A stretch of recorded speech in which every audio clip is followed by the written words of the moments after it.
Get started. All right, well, so welcome everybody. I'm going to call the meeting to order. So the first thing on the agenda is meeting logistics, and I'll go more over that when as we go along. So the first thing is to review the next thing is to review and approve the agenda. So just looking at the.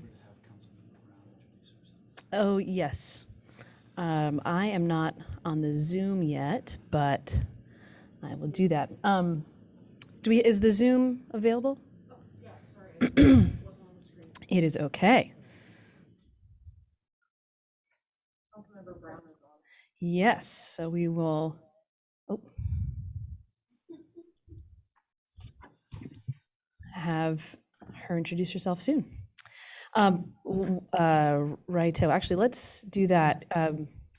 Councilor Brown, Carrie Brown, can you hear us? Yes, I can. Hi, this is Carrie Brown. I'm attending great. remotely tonight. Excellent. All right, and all right. So, reviewing and approving the agenda. So, looking at the agenda for today, I don't know of, excuse me, any changes. Does anybody else have information to that end? And Carrie, just speak up because we can't see you yet. So anybody have information about changing the agenda? Okay. All right. So with that, we'll consider the agenda approved. All right. So we're going to move on to general business and appearances. This is an opportunity for any member of the public to make a comment on any item that is otherwise not on our agenda. And if you would say your name and where you live, that would be great. Try to keep your comments under 2 minutes, and Donna's going to help us with that. She'll hold up a sign at 1 minute and then a stop sign at 2 minutes. And we might interrupt you if you get to that point. There you go. If you wish to speak, you need to be called on by me.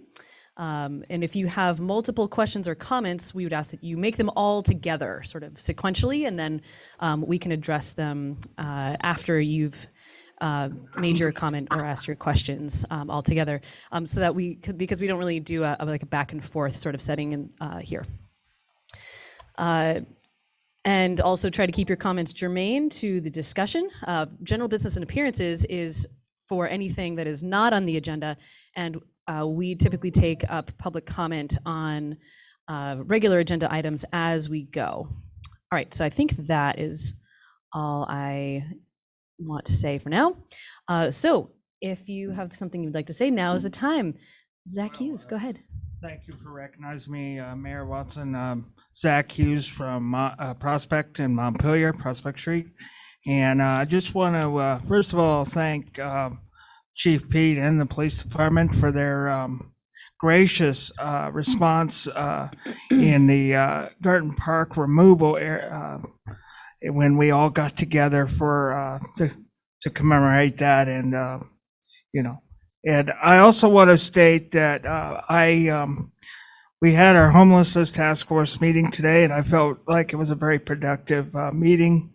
Is that we were able to talk about things, and feels like getting things kind of done. I know we're not going to solve this overnight, and I'm not interested in actually solving it, just looking at solutions. So I just wanted to say that, and also hopefully you can shorten the meeting for Bill tonight, as he needs to get up early in the morning. Thank you. Okay, thank you.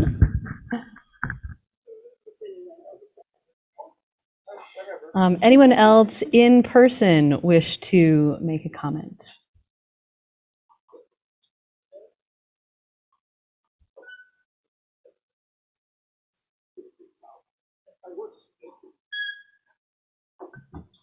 With regard to Garden Park, shame on you, each and every one of you, to yank that out from under the most vulnerable. Stephen Whitaker, Montpelier. To yank that resting place out from under the most vulnerable people in Montpelier is a gross disregard, callous indifference, bordering on criminal. The packets, you need to have some printed packets here to respond to agenda items.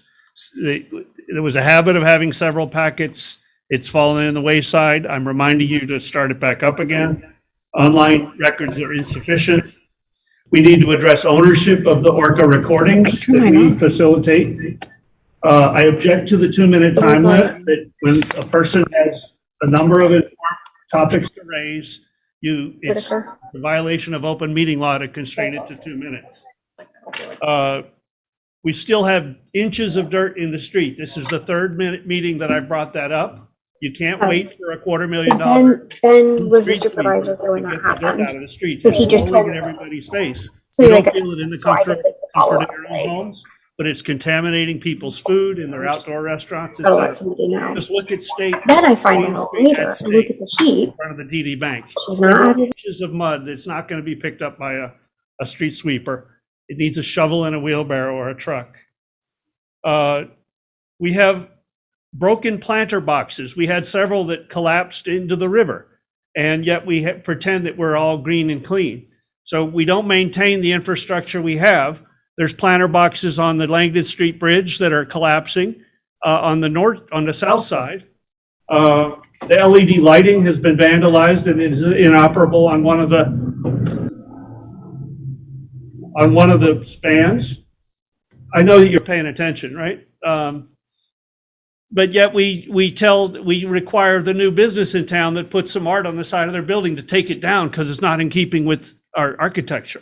So the hypocrisy of the double standard is not living up to our best. The trash is overflowing on the bike path. Both barrels will fall, and no one is attending to it. We need cooling spaces. The unsheltered folks now have no sun shelter, and on days it's already 80 degrees, and they need cooling space. I dropped into the transit center before 5 o'clock today, unattended, no staff, bathrooms were locked in Steve, violation. you're over your 2 minutes. know If I you am, could and wrap your comments up. Thank you. So we're still not enforcing the lease with the transit center tenant to keep those bathrooms open until 6 o'clock, and it's just unconscionable. Your gross disregard for our own landlord-tenant arrangements is unconscionable while we have emergency and people shitting on the riverbank. So, All right. Thank you very much. All right. Anyone else in person? Vermont's Oh, most hey, managed small town capital. thank you. I wasn't done. You've over your 2 minutes. Thank you very much. 2 minutes is All right, and you're done. Please do not speak out of turn. Thank you. Yeah, okay. Oh, thank you. Anyone else in person wish to say anything? Okay. All right, Linda Berger, go ahead. There's the unmute. I was trying to find the unmute. Hi, my name is Linda Berger. I live in District 2 in Montpelier. I'm requesting that the city's progress update and supporting information for the City of Montpelier Water Recovery Facilities Notice of Alleged Violation of Air Pollution Control Regulations be put on the City Council agenda for an upcoming meeting. Is that it?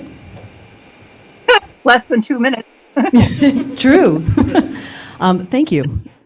Yeah, we could do that. All right. Great, thanks. All right. Anyone else with us virtually wish to make a comment? Okay. All right, well then we are going to move on to the consent agenda. Is there a motion? Okay, a motion and a second. Any further discussion? Okay, all in favor, please say aye. Aye. Okay, and opposed? Okay, so the consent agenda passes. I just pipe up real quick on that. I only just noticed that the minutes weren't on there. So obviously you all had a link to the minutes. We'll just have those on next time, including the minutes of that. Apologized. I should have looked closer at the agenda. Cameron, is there any way we can get the sound louder? So we're having audio issues, and so it's being fed through that microphone right now. Got you. There are a couple folks who are not muting their microphones, and as it pops up with them while folks are talking. So if folks listening could remember to do that, that would be helpful. John, would you mind saying that one more time? what you said previously. I said there are 2 or 3 people who don't have their microphones muted. Okay. That was it? Okay. And that's definitely going on. So. No, I did you mean the part about the minutes? Yes, I meant the part about the minutes. Oh, the minutes. Oh, yeah. I just was aware that the minutes weren't on the agenda. I apologize for that. I'll try to look for that next time. But obviously, you all got a link. They are done. But we'll formally put on the next agenda along with the minutes for this one. Okay, great. Thank you. Okay, so we are up to an appointment to the Wrightsville Dam Board member. And so for that, actually, I don't know that there's any. So we have one representative. It is currently unfilled. Gentleman, Dan Courier, who is present, has volunteered. Dan was a former member and then it had to step off because there was a conflict of interest with his then employer, the Central Vermont Regional Planning Commission, who I believe he is no longer employed by, so he no longer has a conflict of interest and has reached out to us and would love to get back on. And I probably just stole your speech, Dan. Yeah, if you'd come introduce yourself to us. Thank you. Yes, thank you. So Dan Courier, District 3 over on George Street. And so as Bill kind of highlighted, I was a member of the Wrightsville Board, previous planner with the Central Vermont Regional Planning Commission as well. Just a little bit too conflicty. The appearance of a conflict of interest is as bad as a conflict of interest, as they say.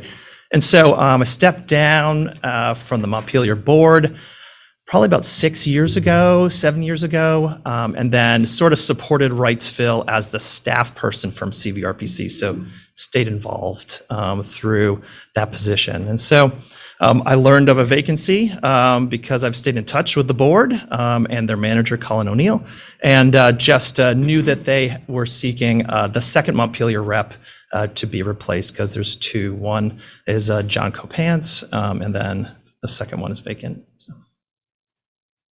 Great. Any questions for Dan? Okay. Is there a motion? I'd make a motion to nominate Dan for this position.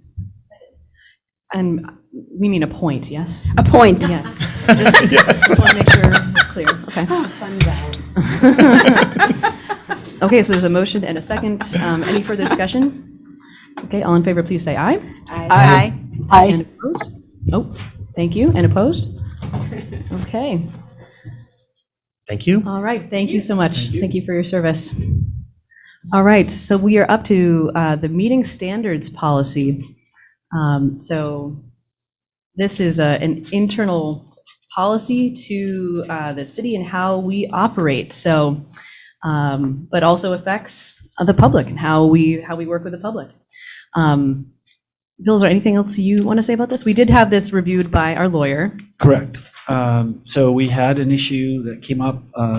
We've had issues with interruptions during meetings, and council sought to create some more rules. So we took a look at those in place in other communities, drafted them up, had it run by our attorney who made some suggestions. Those are all incorporated, and brought them to the council for your discussion. Great. Excuse me. So I've taken a look at this. We'll have comments from council and then comments from the public, and then we'll go back to a discussion amongst the council. But first, thoughts from the council on this. Donna. I was very impressed in the detail, and it seemed to cover lots of needed material and things we haven't thought of that will prevent unknown conflict, hopefully. There was a section which I can't find about subcommittees. I had a question about the wording. Subcommittees. The only section I'm aware of is that in the very first paragraph, it talked about how this counts for all board committees, task forces. It doesn't actually say subcommittees. But the intent is that even though it uses the words council and mayor, it's meant to infer any committee and its chair. Okay. I'll review it and let you know. I think it's just missing a word, that's all. But otherwise, I really, really appreciate the work done on it. Yeah. Any other comments on this? Okay. All right, comments from the public. Anyone in person? I have a few comments. Can you all hear me? Oh, I'm sorry. I didn't see there, Carrie. Go ahead, Carrie. Yeah, that's okay. I was trying to use headphones and thinking you might hear better, but it didn't work. So I have just a few comments on this. First of all, I think it looks fantastic. Thank you. It's very, very thorough, very detailed. I really appreciate it. I think it will make things a lot clearer. But I have a couple things that are just sort of minor nitpicky, and then I have one bigger question about it. So the first one is under section, under the general rules section B, number 5. It's titled unwelcome physical conduct, but then it references unwelcome physical contact. So I'm just thinking that that might just be a little bit of a typo, and maybe it needs to be consistently physical contact rather than physical conduct. I can let staff sort that out. It was just jumped out at me. The next thing is just 2 items later in number 7, where it talks about appropriate attire. And again, slightly nitpicky thing, but we don't want to actually require people to wear pants, right? Like somebody could wear a dress or a skirt. We want people to be clothed on their top and their bottom, however they do that, right? So I don't think we should specify the exact articles of clothing. So if we could just change that to be more inclusive, I think that would be helpful. And then the third and final thing that I had is if we go down to the next section addressing the city council, and in letter C, it references the mayor and or council at their sole discretion may choose not to designate public speaking times, certain agenda items. Everywhere in this document, it gives the mayor the sole authority to exercise their discretion about who gets to speak and when and how long and all that, which I think is completely fine. But in this section and in one other a little bit later on, number 3, section D, it also references something about the council. And so it's a little unclear whether, I mean, for instance, does that mean that the council can override the mayor or tell the mayor what they think the mayor should do, or do we want to reserve that authority solely for the mayor? So that's a question I have about the wording. So my read of this, which again I got from another place, but as I looked at it and thought about it, it was that yes, the council could choose to say we're not going to have public comment on this issue, or the mayor could say we're not going to, and the council could say but we want to. So I think it was designed as a check and balance in case, so, in the event that they weren't in sync, the mayor was trying to cut off debate and the rest of the council wanted to have it, or the other way around. And then there was a place where, similarly, where it talked about the mayor could shut things down, and it basically said if the mayor doesn't, the council can vote to. So again, it was just in case the majority of the council didn't feel that the mayor was properly running the business of the meeting. So I just took it as a check and balance of the system so that it allowed the council to have input on this as well. Might I make a detailed suggestion just as a meeting runner and stuff? I strongly suggest instead of the word mayor, you use the word chair. The mayor chairs the meeting, but the mayor isn't necessarily the only chair of the meeting. The president could be chair of the meeting, and presumably you'd want to vest that authority in whoever's chairing the meeting, not necessarily, if the mayor's not there, the chair becomes disempowered. Right. So in the intent at the very beginning, it says wherever the term mayor is used herein, it shall also mean the presiding officer of the board, committee, or task force, etc. So sorry about that. Okay. I'll shut up now. It's all good. Jack, go ahead. Thank you.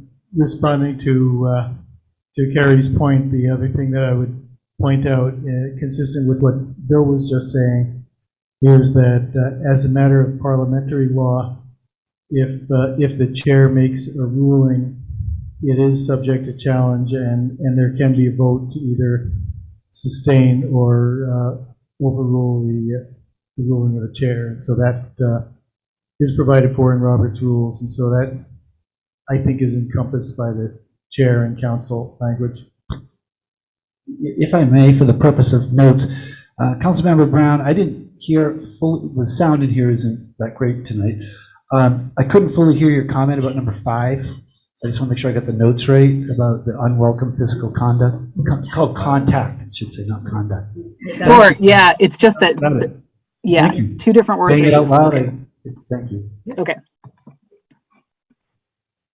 Yeah, I also just want to note, so when I read through this the first time as well, I also had a similar reaction to the clothing section. Let me see if I can find where that is again. Yes, B7. We could, I mean, I'm interested in what the council would like to do with that. I could see us keeping it, well, I agree that we should not be specifying particular articles of clothing. But so I could picture taking that whole section out or modifying it in some way if you saw fit. But any thoughts on that particular part?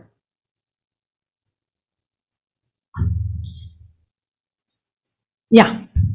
I mean, has this issue ever arisen? Are we worried about it? I wonder if we could add it back in if it became an issue. Like when I read it, I kind of thought it seemed a little like archaic, like some of our old things, like be proper. And it seems, I've never seen it come up, and I don't know. Some of you have been around longer. Is there a problem we're solving here? So maybe we just take it out. And I think it's fair to take it out for now. And if it comes up, we'll add it back in.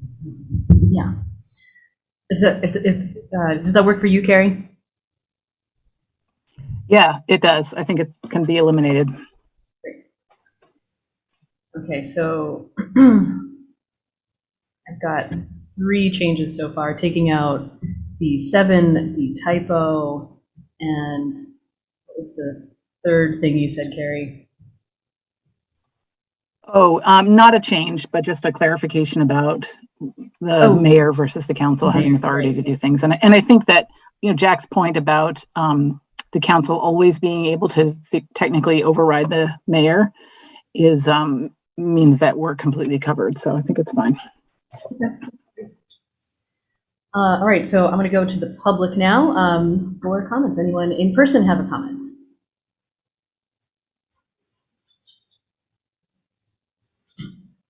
Steve Whitaker again. I have not seen the policy. I think that this should be handled similar to an ordinance. It has the potential to impact the rights of citizens and their ability to participate in the process, and it should probably be handled with a public hearing or 2 and a lot more public notice and printed copies available to be looked at. It's pretty far-reaching, and I know with your 2-minute shenanigans, you're quick to override people's rights under open meeting law. So that's pretty much my comments. Without having seen it, I can't provide tonight informed comments on the details. It was posted with the agenda on Friday. That's insufficient. You've spoken out of turn a second time, Stephen. So I just would like to note that I'm going to point out a section of this post. Oh, we haven't. Okay, we'll do that. We'll do that in a bit. Okay. Zach, go ahead. Zach Hughes from Prospect Street, Montpelier again. I know I serve on a body and we're struggling with this. So what I heard from my body, from the committee I'm on, and was they were concerned about, and just be cautious as you pass this, that you're not closing out situations of commentary, that you're open. I appreciate the mayor being open to flexibility on certain situations with a 2-minute rule, because that's necessary sometimes. I also, I'm very skeptical about, and I'm sure you guys will get rid of it tonight, but the clothing thing, really, we've kind of, that to me is this isn't Florida, so not yet. But I appreciate that. I just want to urge caution. I appreciate that the city attorney did look at this. So thank you. Thank you. Anyone else in person? Okay, well, there's a couple folks with us digitally, so I'm going to go Peter Kelman first. Go ahead. Peter Kelman, Montpelier. Can you hear me? Yes. Again, a caution. I have read it. And the portions that deal with verbal behavior are obviously somewhat subjective, and as they must be. But it's not going to make the problem go away. It's going to be a tough one. So I think that Zach's point about flexibility is a good one.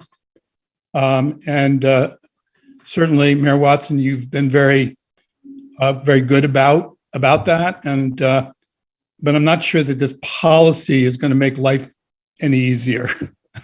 Thank you. Thank you, Peter. Go ahead, Linda Berger. Yes, thank you. I have one comment and one question. The question is, how does this mesh with the meeting logistics section on the agendas? Specifically, and this gets to my comment, the back and forth part, because on basically the general requirements kind of refer to comments, not questions. And sometimes if there are questions, there has to be a bit of a back and forth because the person is seeking clarification or answers.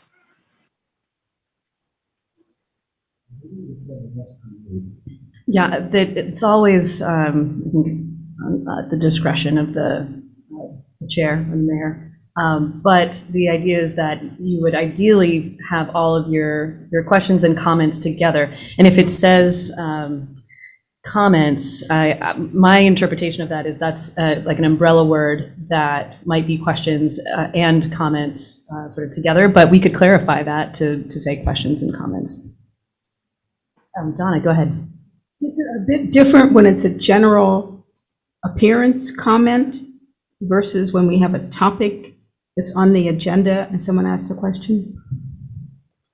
I haven't treated it differently unless, I mean, there are times when people have asked questions where there's a quick sort of kind of answer and we could get right back into the comment.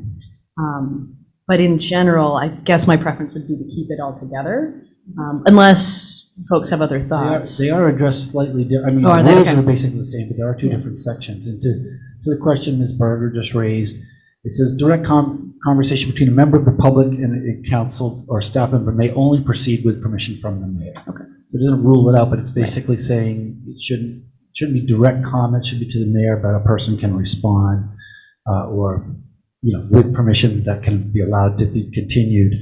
Under general business is really, I think, the intent is people just raise an issue.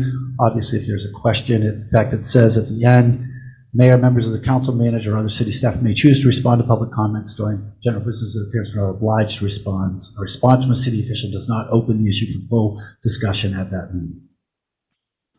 Right. Okay, great. All right, Vicki Ann Lane, go ahead. Hi, I have a couple of things, one of them not having anything to do with this particular thing, which I'll do first. Did you intend to not record this meeting because it doesn't appear to be recording? And also, it would be kind of nice to actually see what you're looking at and talking about. So I went on to the agenda packet and couldn't find it. So just curious. Thanks. Thank you, Vicki. The document is available with the agenda, so you could theoretically go there and see the document that we are talking about. Any comments on the recording? We're working on it. Usually it record. Oh, okay. This is always being recorded. Oh, that's true. That's fair. Okay. Recording in progress. All right. So I don't see anyone else with us digitally, but does anyone else have a comment who has not spoken? Okay. Just have one Oh, yes. offer. Yep, go ahead. Because there's been a comment made twice tonight that restriction of the time is in violation of the public meeting law. And we have looked at that. The public meeting law says that a public will be given a reasonable opportunity to express its opinion on matters as long as order is maintained. It doesn't say that it's unlimited, and it doesn't say, it says public comment shall be subject to reasonable rules established by the chairperson. That's actually in the statute. There is no requirement, I'm not urging that you do this at all, but in fact, there's no requirement to allow public comment on any agenda item. You can have, it is a meeting of the public. The law allows that the public may attend and watch and listen and pay attention. It's a meeting of the council. A meeting of the council or whatever the committee might be.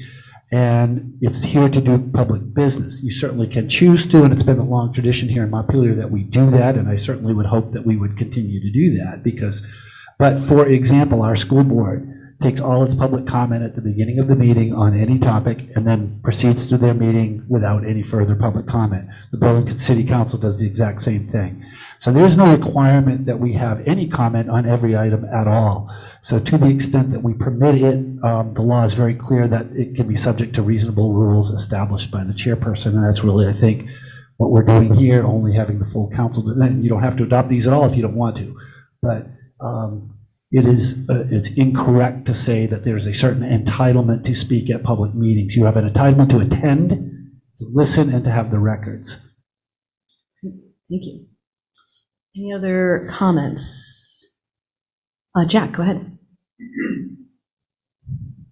I think this is a challenging task because we're trying to balance a few different things. On the one hand, the message to the public is and has always been and should be that we want to hear you, we want you to attend, and we want you to participate, and we want to make sure that that can be done. And this policy does not propose to change that.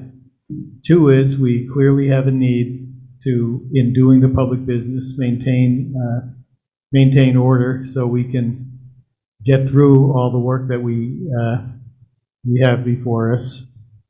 And so I think the question is whether we think this proposed rules of conduct reaches the correct balance of those interests, and I think it does. Yeah, fair enough. I also appreciate the part that says that if someone is removed from a meeting, that they may still make comments via writing. Like that is certainly welcome as well. Any other comments folks have? Okay, so the suggested motion, yes, no, I thought you were, the suggested motion is to approve the rules as per the proposed draft, but we do have some amendments. So is there a motion? I make a motion that we pass this rules of conduct at public meetings with the amendments as given to us. So the amendment would be changing conduct to contact in number 5, removing number 7 in its entirety and renumbering. Okay, motion and a second. All in favor, please say aye. Aye. Aye. Carrie, was that an aye? Yeah, okay. Okay, great. Thank you. I was unable to unmute myself. Aye. Very good. Thank you. All right. So I'm also going to interpret that these rules are going into effect immediately, unless folks would like them to go into effect the next meeting. What thoughts on that? Yes. Well, I feel they so follow what we've tried to put out as a standard of behavior that I feel it's totally acceptable that we follow them from this point on. Okay, great. Okay, we'll go with that then. Okay, we're gonna keep going then. Fair enough. So we are on to the City of Montpelier's policy for energy in municipal buildings. This policy is attached, however, so I don't want to speak for you, Bill, but in conversation that I had with our city manager, expressed the interest to have a little bit more time on this to make some, to collect staff comments. And so I guess my question for you all is, do we want to pursue the time that it would take to for staff to actually do that research? Well, to be just sorry, yes, please. It wasn't just a point of clarification. It wasn't just staff comments. Yeah. The policy, which is fine, is it proposes that all buildings will be fossil free by 2030, and it seemed to me that in the interest of good governance that we should have an inventory of which buildings those are and what needs to happen to make those, and at least estimated costs to do that, so that if we were to adopt the policy, we knew what we were taking on and over what period of time and that kind of thing. So I suggested to the mayor that if there was interest in the council in going forward with this, then we would do that research and get back, and so that people could make this decision, the public could have this conversation, knowing what the policy actually was. Yeah. Well, yeah, and what it would require. Right. Yeah, basically. So thoughts, are we interested in pursuing that? Just investing that time? Yeah, I think it makes sense to get that information and then take it up at a future meeting. Okay. Other comments? I'm seeing nods. Okay, great. Okay, great. Thank you, Carrie. All right. So while, even though it's here, we will take this up at another time. Do you have a sense of how much time you think it will take? Don't yet. I don't yet, because we've got to figure out how many buildings. Something like these 3 buildings here are already on district heat. We've got, pellet stove at the senior center. We're about to change the public works garage to either pellets or methane. I assume we would not consider the rec building until we know what the future of that is. So, we may not have that many left, but I think we just need to figure out which ones are left. And I know that the net zero report did talk about this a little bit. So I think it's getting an inventory and then figuring out to see if there's a quick resource about what the best replacement is and then how to cost that. So it shouldn't be too terribly long. It may not be next meeting. Okay. All right. Good to know. Lauren. Just a timely update. Just today, the Vermont legislature passed a bill that will create a grant program for municipalities for up to $500,000 for approved projects for weatherization, thermal efficiency, to supplement or replace fossil fuel heating systems with more efficient renewable or electric heating systems. So it's exciting to see the state offering some support to municipalities to do this kind of work. And I very much support moving forward with this. I think it's the kind of thing we have to be doing if we're serious about our net zero commitment. Thanks. Great. And I don't think we on staff have any concerns with the goal. It's just we should do it with eyes wide open. Yeah, fair enough. Okay. Peter Kelman, I see your hand there. Go ahead. Is this being tabled or is this being discussed? Well, we're discussing whether or not to take it up. So if you have comments about it, that's okay. Thank you for asking. Okay. Just a little bit related to what Lauren just said. As most of us have been following the heating standard debate, the issue of fossil fuels versus carbon producing fuels is an important one that, as you say, if we are to be serious about our commitment, I really wonder whether we should be looking beyond just fossil fuels. I mean, biofuels like pellets still produce carbon dioxide, and to produce them, we're removing trees, we're removing vegetation. I know it's an extreme position, but it's a position I think deserves discussion. Thank you. Thank you. And we can talk more about that, I think, when we bring this up again. But thank you for raising that. Anyone else have comments, either in person or virtually? Okay, so we are going to move on then.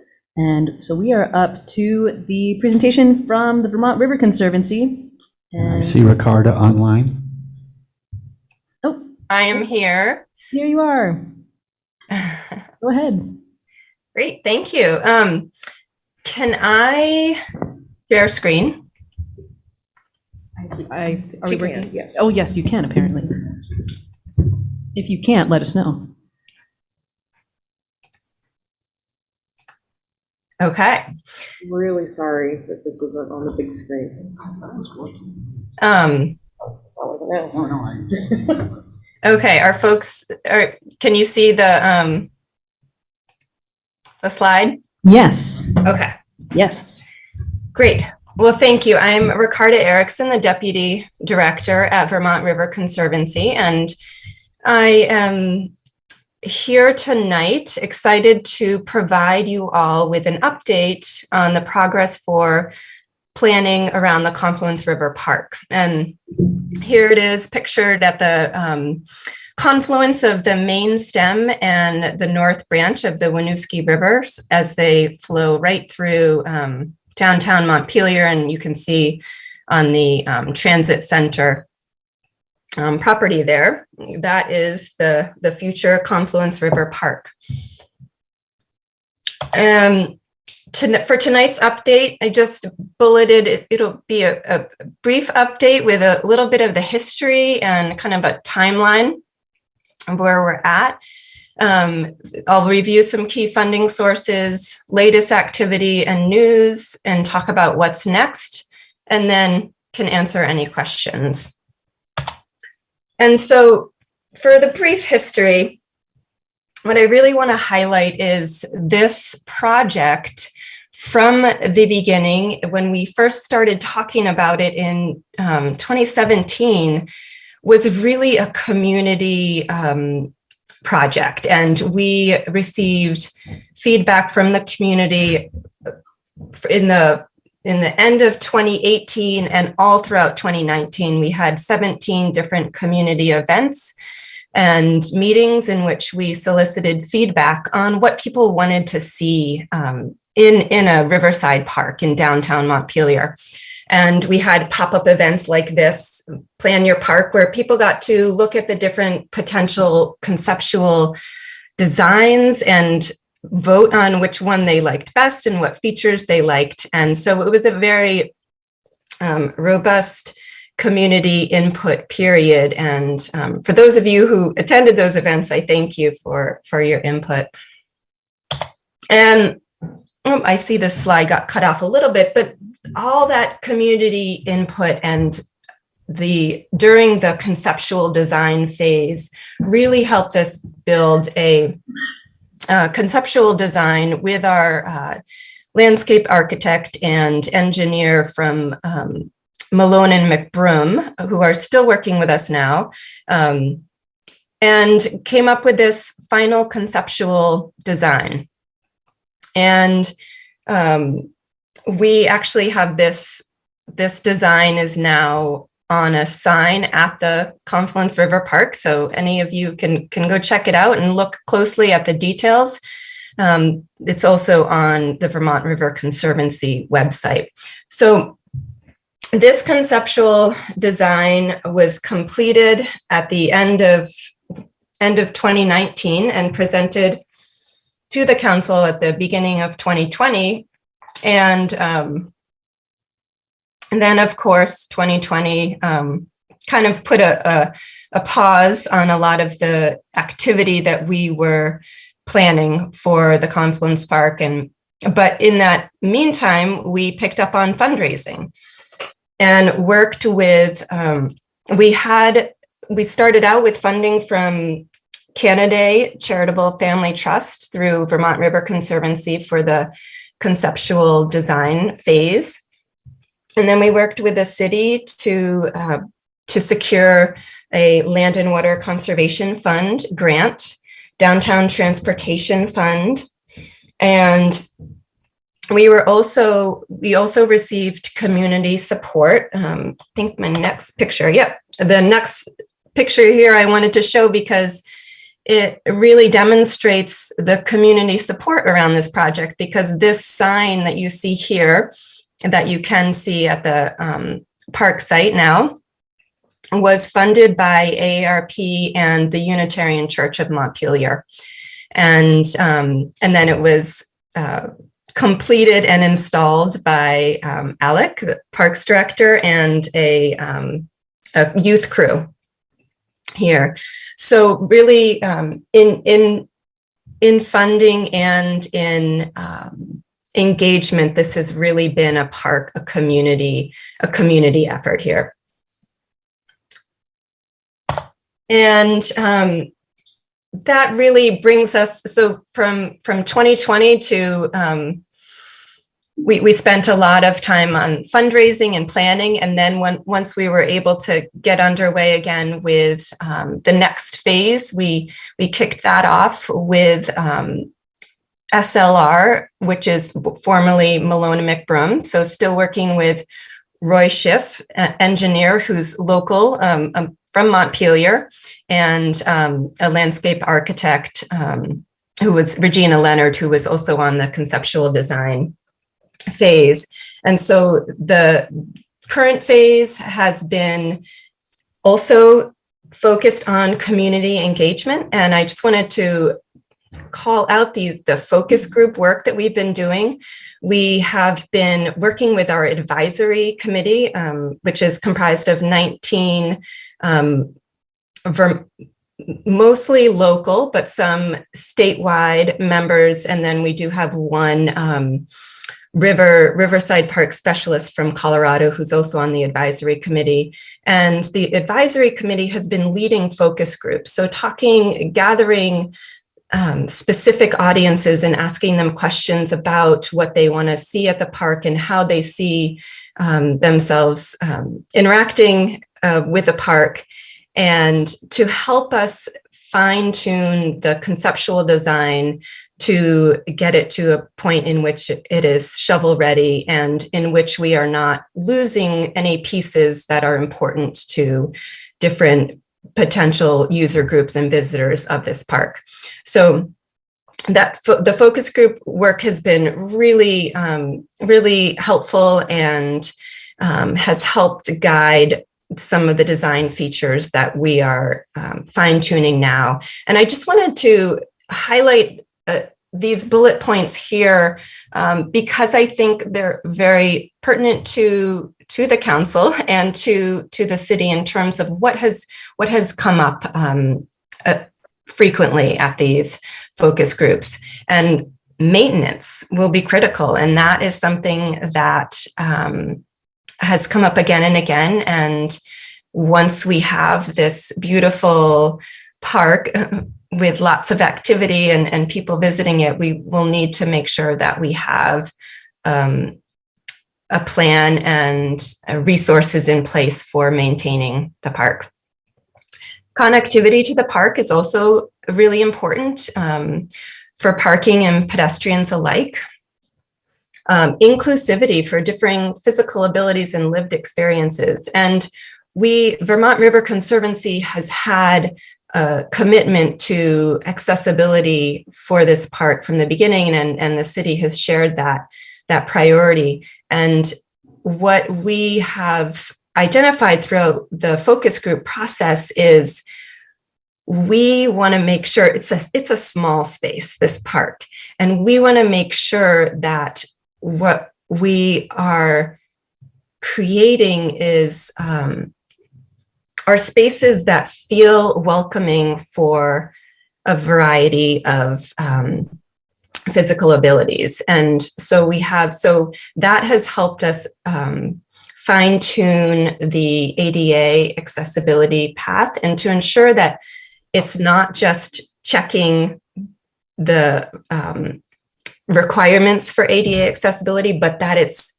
fun and welcoming, and that it can be enjoyed by all abilities. So that is something that we're really focused on.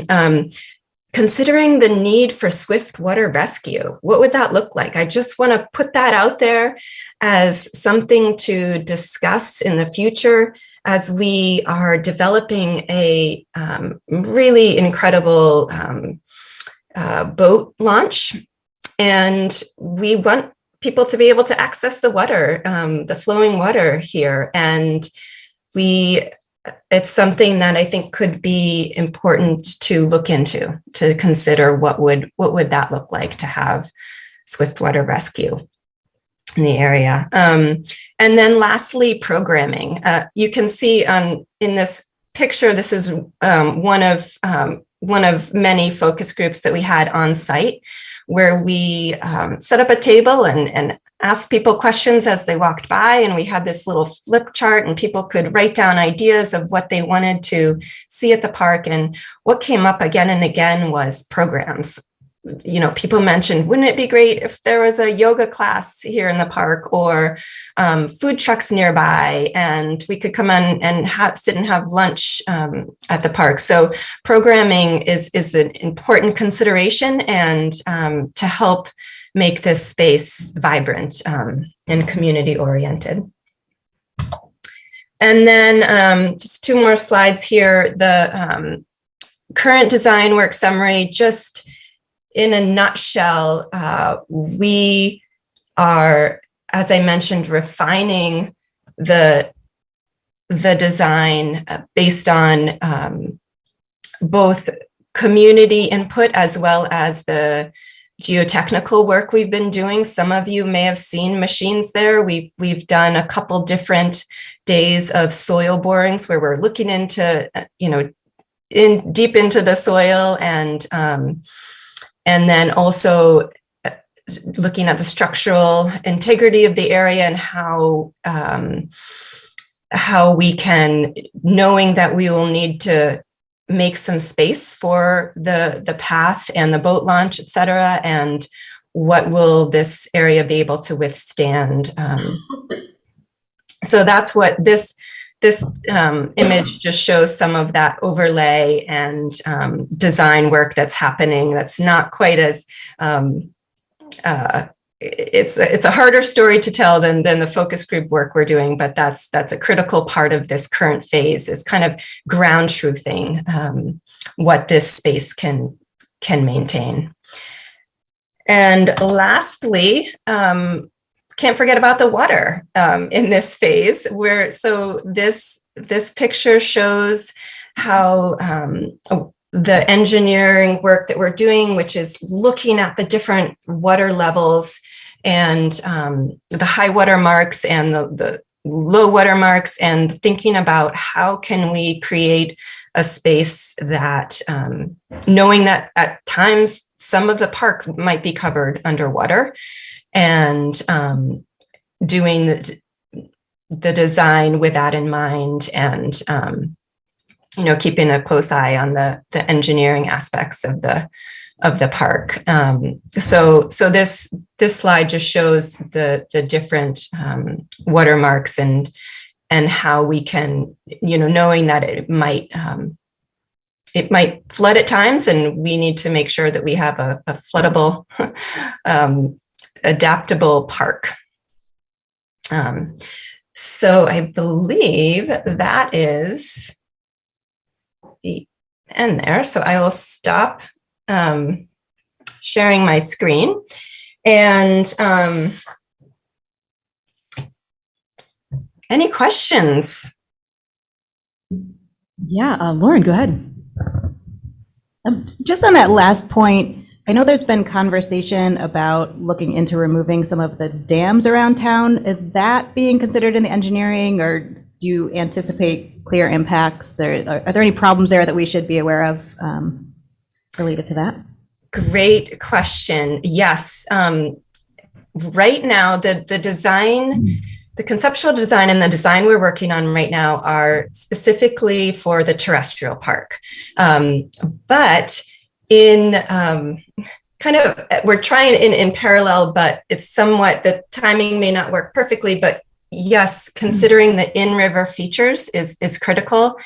And we are working on funding for dam removal studies and what that would look like for the different dams in Montpelier that are, particularly there are two right nearby that would impact the water flow and the in-river opportunities at the park. So that's a big part of the conversations that the advisory committee is having, and it's definitely on it's on the front burner in design discussions in relation to the terrestrial park.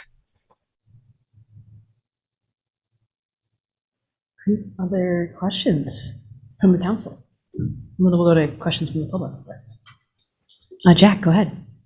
Well, since Lauren stole my question, I'll just have a comment, which is that I think this is looking great. You know, all around the Northeast, we see cities that are built around rivers because of the industrial use of the river for power, and it's great that we're able to move past that and make move more along the lines of making the riverfront place it's an attractive location for outdoor recreation. So I think this is going to be really exciting.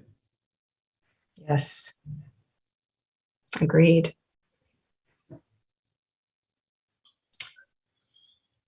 Other comments or thoughts? Anyone from the public?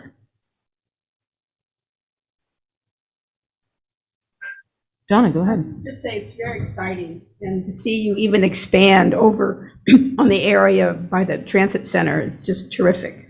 Thank you. And thank your crew. Yeah. Peter Kalman, go ahead.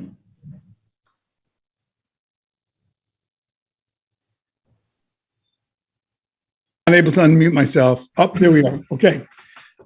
Yeah, this does sound exciting. I wonder if you all have thought about some other changes that have happened recently. I walked through Confluence Park the other day and saw a number of people who used to hang out at the Guertin Park at the picnic table talking. I sat down and had a nice chat with them. They seemed very comfortable there. Is that picnic table going to remain? As you said, it's a very small space. And as it says, we want to be open to people with varied life experiences. And one of the things that came out in the Guertin Park conversation was to try to make that area right in downtown something that would be a comfortable place for both people who are unhoused and people who aren't, to share. And it'd be great if this could be designed in such a way that it could be shared among all kinds of people in Montpelier. It's a very small space. Mm-hmm. Appreciate that, Peter. Thank you. Yeah, it's absolutely a part of the conversations in this design and planning phase. We are very much aware of those concerns and considerations, and want it to be, a park for the people. And so that's absolutely, I would say top priority is conversations around how can we, in such a small space in the heart of downtown, provide an opportunity for a variety of user groups to enjoy a space, and how can we have it such that not one use overwhelms another use. And so it's, I am really happy that we have a lot of expertise on our team between the advisors and our design team. Have a lot of experience in that regard. And so, and it has been, and that's why we wanted to do focus groups. We just wanted to just really sit down with folks via Zoom, and go over the design and hear ideas, and also at the park itself. So it's a great point. Carrie, go ahead.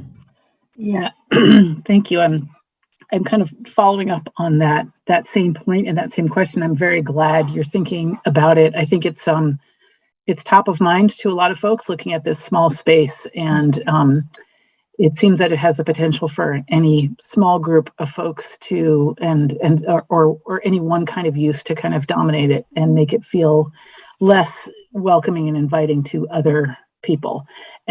So I'm glad to hear that you've got a lot of expertise. I wonder if you have any more specifics about how you see that playing out, and if you have any examples of other small parks or small public areas where there has been success in sharing. I've done a little bit of looking around at this myself. I'm not an expert though, so I haven't really found much. So I'm wondering if you have any more concrete information about that. Mm-hmm.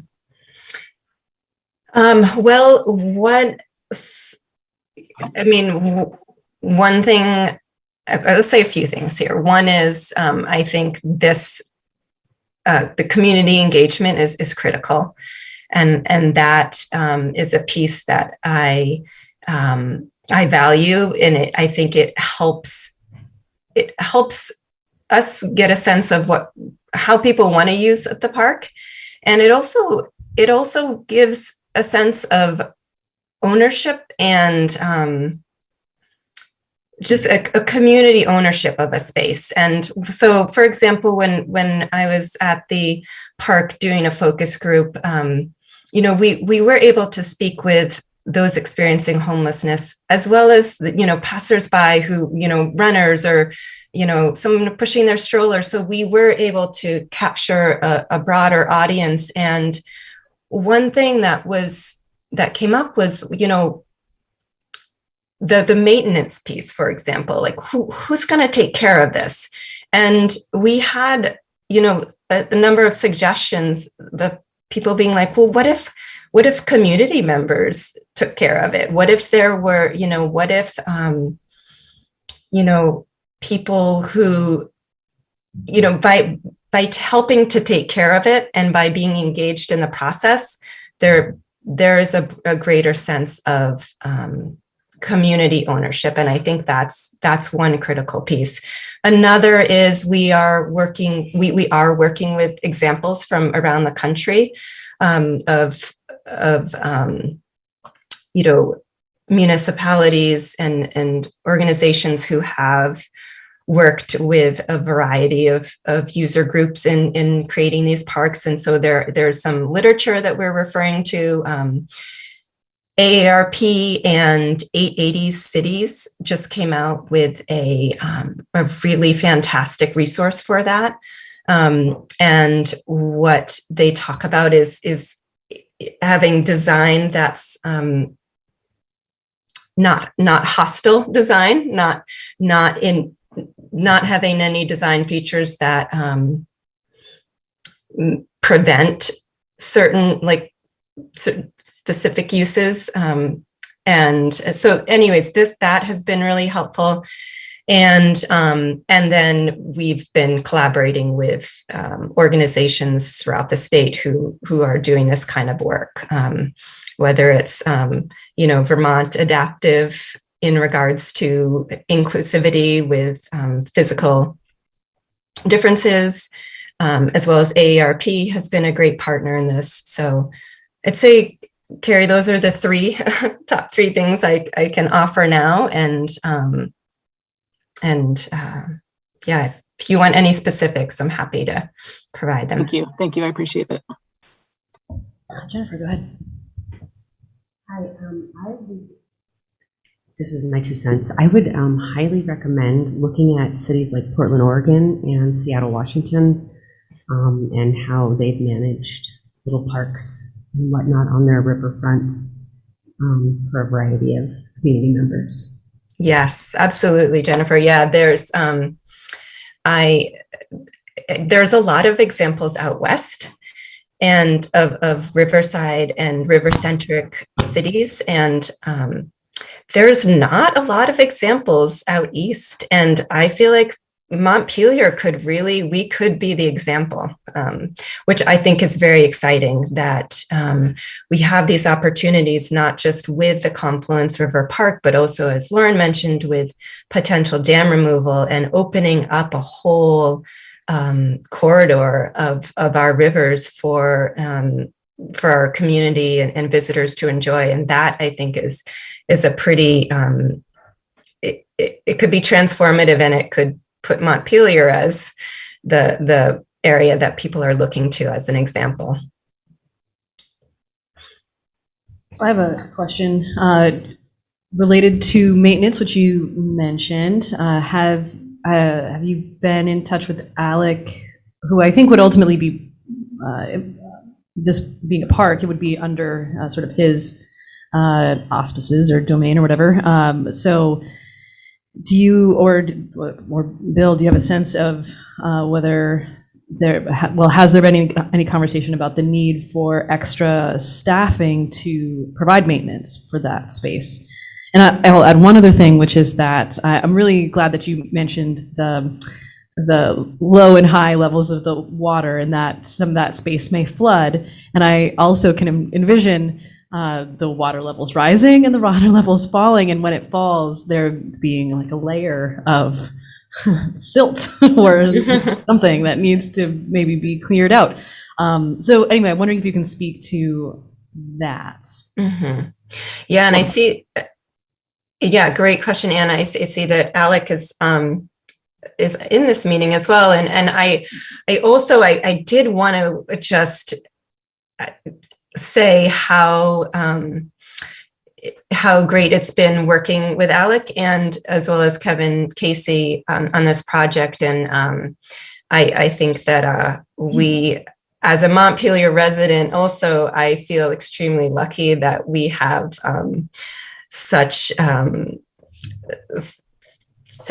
competent and just incredible work by Alex. So I did want to just give kudos to him on that. And yes, we've been meeting, VRC has been meeting with Alec and Kevin for twice a month. And so we've had many conversations about maintenance and what that might look like, but, as well as design elements and things that are coming up with our conversations with our design team. So those communications have been frequent with city staff and the design team and VRC, and no solution or plan identified yet, but now is the time to be having those conversations of what it will look like, and consider, future budget implications and whether it might mean adding, staffing for maintenance. Fair enough. Thank you. Any other? Oh, Alec, do you want to speak to that at all? Sure, I can jump in on a couple things. Thanks, Ricarda. About staffing, I think that, even before Confluence Park arrives, we had already identified the bike path, the recreation path, and some of our downtown areas as a place that needs better maintenance. I think it's something that, we did a great job building it, but didn't ever really delegate someone to manage it. And we talked about that as a team in the last budget Congress. And it just, there's so many priorities. It didn't percolate up to the top to have that kind of maintenance dedicated to our downtown. But, maybe Confluence Park will tip the scales. We as a department have always, focused on the trails and the trees and all the other things we do. We don't have like a sort of, well, we called it an urban ranger position, which was borrowed from Burlington. But I think that would be a great seasonal position. So I'll put in a plug for that. I hope that's not out of line, Bill or Cameron. I won't be seen as lobbying for anything, but it's already been identified, and I think whether or not we fund it, it's a good idea. Yeah. And then the other piece I wanted to talk about was about Carrie's question. Are there other examples? I think we could actually look at ourselves, I think, as a good example. With the rest of our parks, we developed this whole policy in relationship with the outreach worker that we have, of folks who are camping in the park or using, I missed Semi. Or at least that we've developed a way to, have relationships with people and have a connection to people in the homeless community to help, people find resources. And I feel like we often point to the Girton gazebo example as something that wasn't working great, but that was very ad hoc. We didn't have this position in to like develop relationships with folks there and maintain it frequently, as opposed to Confluence Park, which is incredibly well planned. And, hopefully by the time it gets implemented, we have a similar thing in place that we have in our existing parks now, which from my perspective is working well. Oh, and can I add one more thing? Sorry. We recently, there was a question about dam removal. And I just wanted to add on top of what Ricardo said, the city was awarded a VOREC grant through the state. It was about outdoor recreation and economic development. It was a little more than $200,000, and a small piece of that was some design work for the in-water features of Confluence Park. And we already had some ARPA money set aside, or some reserve capital fund set aside for dam removal studies. So we're going to combine those and look to put out an RFP for somebody that can both look at what would it look like to remove the dam, be structurally sound, safe for the river and those downstream, and also have in river whitewater features. And to my surprise, there are like multiple firms that do that work. So that's on the to-do list, and hopefully will yield some good results. Thank you. Any other comments or questions? I guess I have only one more, which is, I assume we'll be talking about this again at some point, or we're going to need to touch base about it. Do you have a sense of like when that might be, or what will trigger that? I think, so this conversation has been moved back a couple times. I think we initially planned this for shortly after the town meeting vote, just, once we knew where the bond was, and then for combination of our agendas and Ricardo's agenda, here we are in early May talking about it. I would think that when I don't know if there's a specific time, I think we would be, when there was maybe a decision point or a key update, that we have a steering committee, and we're in pretty good touch with Ricardo and with Alec. I think there'd be a sense of it's time to come back to the public, maybe when we have, some key point that's going forward. Great. Well, thank you, Ricardo and Alec. Thank you for all of your work on this. It's very exciting. Great. Thank you all. Yeah, bookcase at a council meeting again. And sorry we pushed it back a couple times. Thank you for your flexibility. Okay. All right, so I think we are ready to move on. Okay, so the next item is the Social and Economic Justice Committee's stipend policy, and I saw, Shayna has turned her camera on. Hello, Shayna. I'll turn it over right to you. Hi, thanks so much for having us. My name is Shayna Casper. I'm chair of the Montpelier Social and Economic Justice Advisory Committee. I live on Kent Street, and we were established in 2018 to assist the City Council in addressing and reshaping the systems and policies and practices that perpetuate barriers to racial, economic, and other injustices in our community. And so we went through a 18-month-long process with consultants at Creative Discourse about how to make our city operations more equitable and just. And one of the main immediately actionable recommendations was to provide stipends for participation in city committees in task force and things like that to ensure more opportunity for diverse representation among participants. We know that these stipends are critical to compensate people for their time, as well as offering assistance for childcare and food and transportation and other needs that folks might need to be able to volunteer their time to attend these meetings. And to continue our work implementing the city's equity assessment and in line with our strategic plan that the city recently adopted, back in December, we received $30,000 budget line item for FY23 for these stipends, with a request to provide an update for how we want to propose to use it. So that's what I'm here to do today. So Montpelier has 23 active city committees with about 155 non-unique volunteer members, holding about 250 meetings a year. And so these are the volunteers that make our city run. And we proposed a couple of different offerings when we first brought this back in December, and in lots of conversations decided to go with a first come, first serve $50 stipend for any and all committee members who request it, who want to fill it out.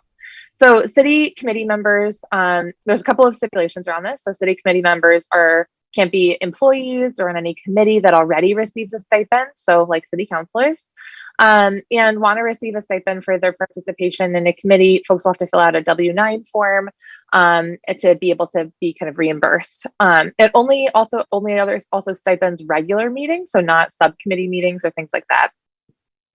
And so if they're part of more than 12 meetings a year or more than $600, the finance department will issue a 1099 for tax purposes. And once that $30,000 is allocated, participants will be notified and will no longer be able to receive the stipends. And for committee members who are not part of the stipend process, the only new thing that's going to have to happen in order to open up this new equity opportunity is that a staff rep or the chair of the committee will need to complete and submit an attendance record for after each meeting, or on a monthly basis, whichever is less frequent. So, and that is also attached in the materials. And so finally, we're asking us all city we want to track how this works and how we're doing. Recognize this is a pilot program, and so we're asking all current city committee members to participate in a pre and post survey process for this year. So to see how effective it is at getting more members with more, racial and socially and economically diverse backgrounds onto different city committees. So we hope to do this as a 1-year pilot project and then evaluate how many stipends were used on what committees, how people heard about it, and just survey that effectiveness. So like allowing seeing how effective a stipend is at allowing more types of people to participate in these committees in our community. So we can make a more robust kind of budget proposal and analysis of how this worked, probably for more likely 2025 to see how effective it all is. We'll also just keep track of the number of applications we have generally, and the number of vacancies that we have on committees, pre and post stipends as well. So we'll also just start tracking voluntarily shared demographic information about who is applying for these volunteer positions. So that's kind of the information that I wanted to report back and see if there's any questions, but also wanting to use this opportunity to hope that everyone can help get the word out about this. We really hope that, offering these stipends is not enough. It's about making sure that folks who aren't already a part of city committees or haven't been able to participate because of these financial barriers, that this can just be one small way to support and encourage folks who may have felt like they couldn't participate in Montpelier civic life, a way to really take meaningful action. So let me pause there, to see if there was any questions or other additional comments. Well, I've got some questions. I think this is great, by the way. I'm so glad that you all were able to put this together. And of course, it has some legal implications about like having 1099s and all that. I'm glad that you've worked that all out. That is wonderful. So just a couple questions. I saw the part about the attendance record, and help me understand why we need a separate attendance record as opposed to just using the minutes from a meeting, because if I understand correctly, usually minutes include attendance, but maybe they're not detailed enough. I don't know, but I thought I'd put that out there to you. This was recommended by this Essex city, which just implemented these, and it's really a matter of intention and impact, or implementation of recognizing that there's the intention of timely turnings of getting the minutes in and approving them and everything else, but that sometimes that can take a couple of months, and wanting to make sure that people get the stipends as soon after the meeting as possible, in order to make sure that we kind of know where in the budget we are and everything else. So makes sense. And I have one other comment, which is under the eligibility section, number 2B, City of Montpelier council members or any board, commission, or task force members will receive stipends. I think it's probably just also worth mentioning the mayor, because sometimes the mayor is included in the council and sometimes it's not. And so just to make it abundantly clear that the mayor is also not eligible for this. Yeah, right. Not double dipping. That is it for me. Other thoughts or questions? Donna, go ahead. Well, I put this section in the wrong policy. This is what I was talking about. On number 2 that Ann just referred to, C, any subcommittee, another exemption would be any subcommittee meeting. The pilot will only reimburse for attendance at regularly scheduled meetings. Don't you mean at regularly scheduled committee meetings? It's the core committee, right? Not the subcommittee. And when I read it, I sort of stumbled there. I wanted to know that the regular scheduled, you could have a subcommittee regularly scheduled for a while.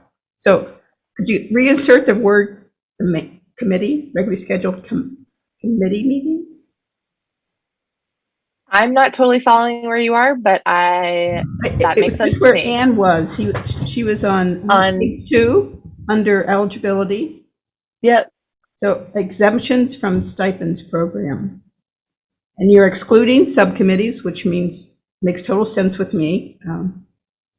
But it's just the explaining that you're only reimbursing for attendance at regularly scheduled meetings. And maybe you meet it differently. Maybe you mean if a subcommittee meets regularly, then they get a second stipend. I was reading it that they don't get a stipend for a subcommittee. So help me understand what you intended. Yeah, I believe that is the intention. How I understand it, at least, is it is just for regularly scheduled full member meetings, not subcommittee meetings. So we could potentially amend it to say, well, the pilot, committee, committee meeting. Just insert those. Just add the word committee in that. Yeah, okay. That's all. Thank you. That would do it. It's a great document. You've covered a lot of detail. Carrie, go ahead.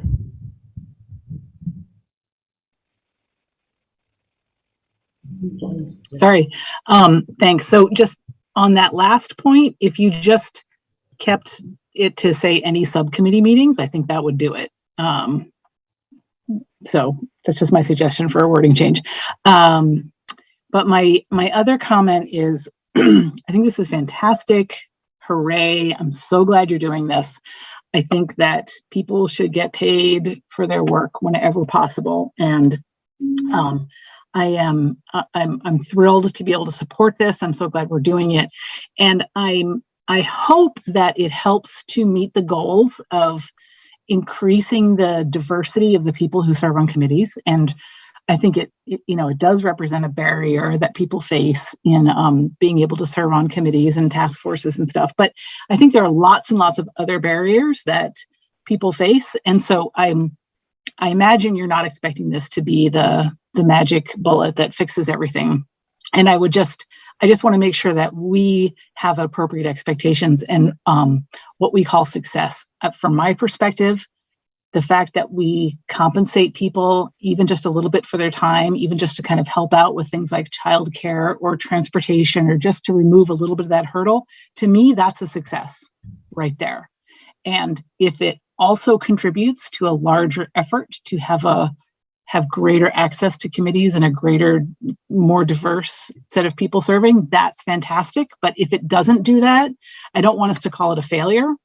You know what I mean? So I'm just fully supportive of this all the way around. That's what I have to say. Thank you. Thank you. Yeah, it's also reminding me of one other comment that I wanted to make, which was in regard to the survey that you're doing. I'm so glad that you're doing a sort of a pre and post survey. It seems to me that since we're starting it with the set of folks that have already signed up, one of the things that I would be interested in finding out is if this stipend helps prevent burnout.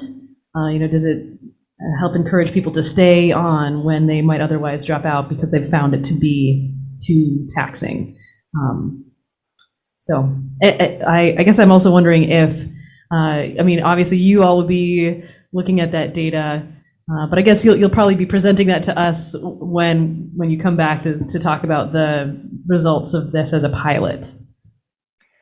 Yeah, and so that is, a couple of things I want to reflect back here is that first of all is that the way the budget timing works, like we were implementing this in July, and so we won't be able to do we want to see it through, and so we won't be able to have the results of this until at least after July. And then also to note is that we don't have a lot of this baseline data of kind of who is on our committees now, and we're going to try to do a bunch of outreach to make sure that current members know about this stipend that's happening and fill out the kind of demographic survey beforehand, but that just getting this information, being able to collect this information and asking these questions is going to be really valuable.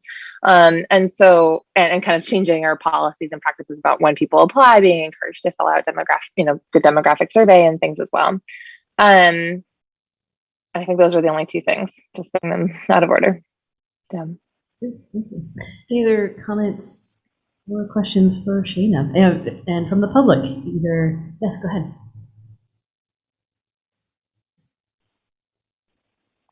Peter Kelman, Montpelier. I just want to build a little bit on what Carrie just said.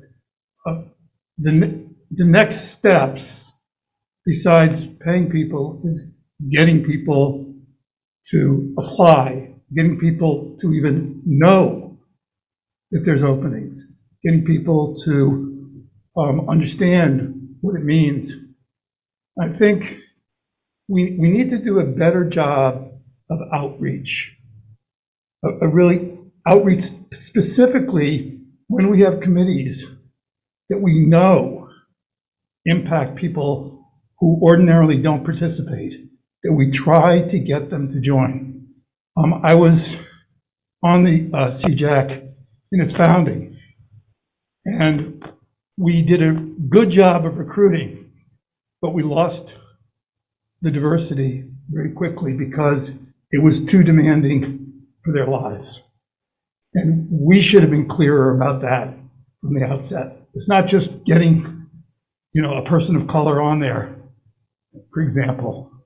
You've got to look at the whole picture. So I hope this is the beginning of an effort that will succeed. Thanks. Thank you. Anyone else in person? Okay. Anyone else virtually wish to make a comment? David Delcor, go ahead. Yeah, just a question.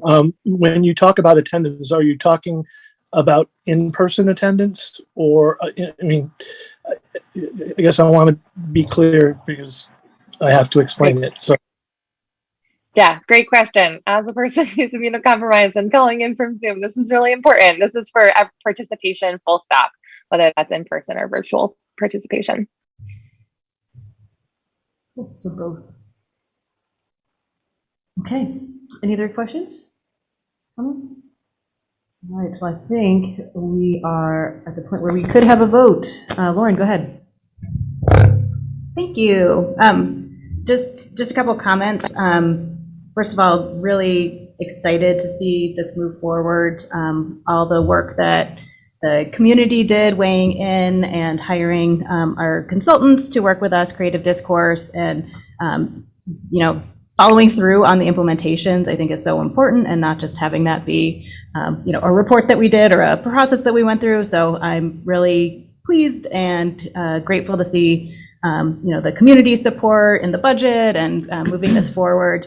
A lot of times these kinds of things can hit walls when it actually involves putting money into things. And so that is exciting to see that we're really taking seriously our commitment to equity, and just really grateful for a ton of work has gone into it. It's, one of these things where we're like, yeah, let's just do stipends. And then, of course, the complexity of figuring out all the details. Cameron did amazing work pulling together, how to make this actually work on the back end so we could get these out to people in a timely and as efficient as possible manner.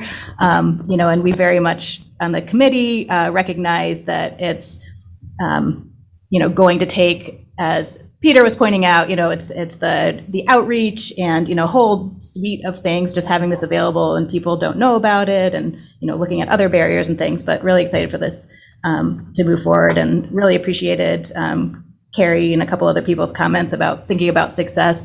There was an example, we presented this to, we invited chairs from different city committees to come learn about it and provide some feedback. And one of the participants, for example, said her term was going to end this summer and she was planning to step down because it had become a burden. And she was like, I think I'm gonna rethink. This actually makes it feel more possible for me to continue serving. So I do think that, as we look at the reflection on it and thinking about questions we could ask membership of both retention and, the ability for people to continue serving, as well as bringing in new voices to the process, could both be important. So really appreciate that.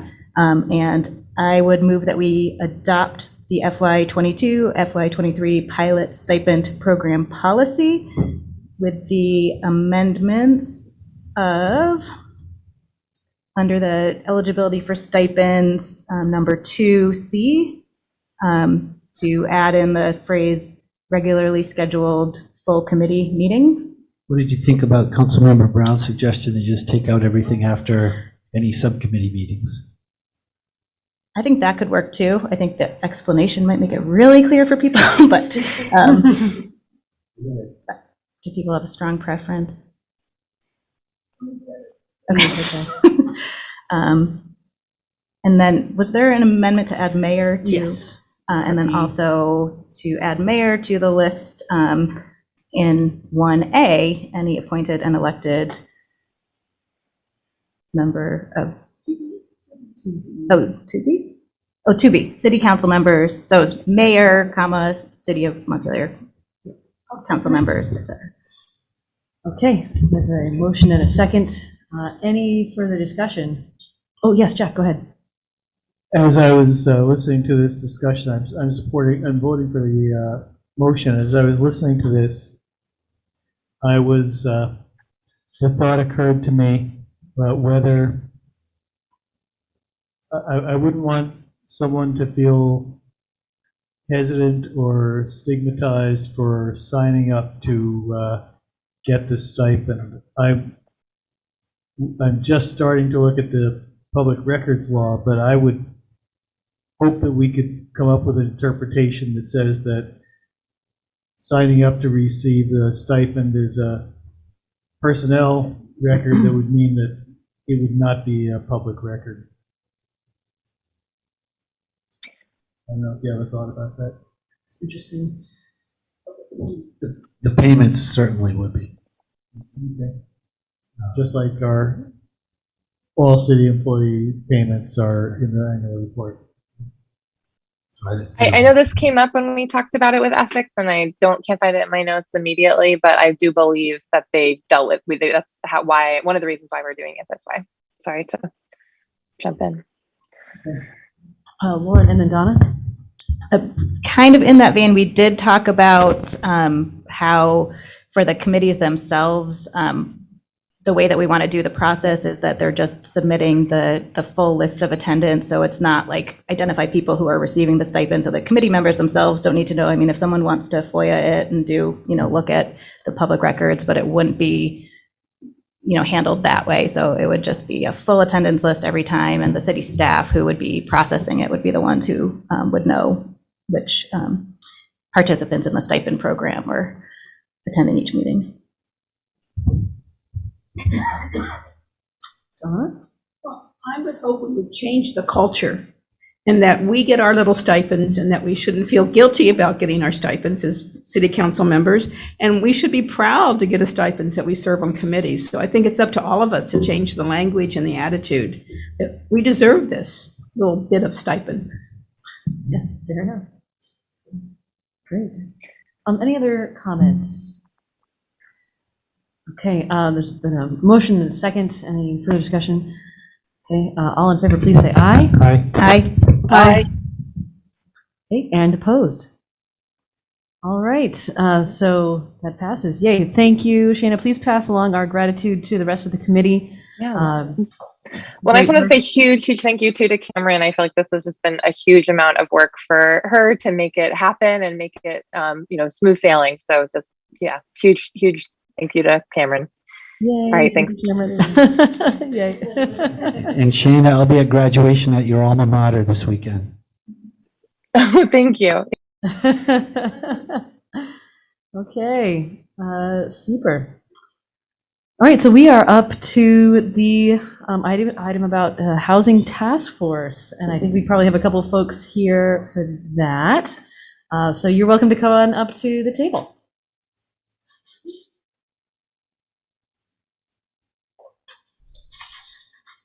Welcome. Thank you. So, for those of you who I haven't, Michael. Okay. For those of you who I haven't met, I'm Polly Nickel, and I'm the current chair of the Montpelier Housing Task Force. And this is actually the first part of a two-part presentation. I'll be back later in the month for more details on the housing situation in Montpelier. But the Housing Task Force has, for the past 22 years, been Montpelier's unofficial city housing committee.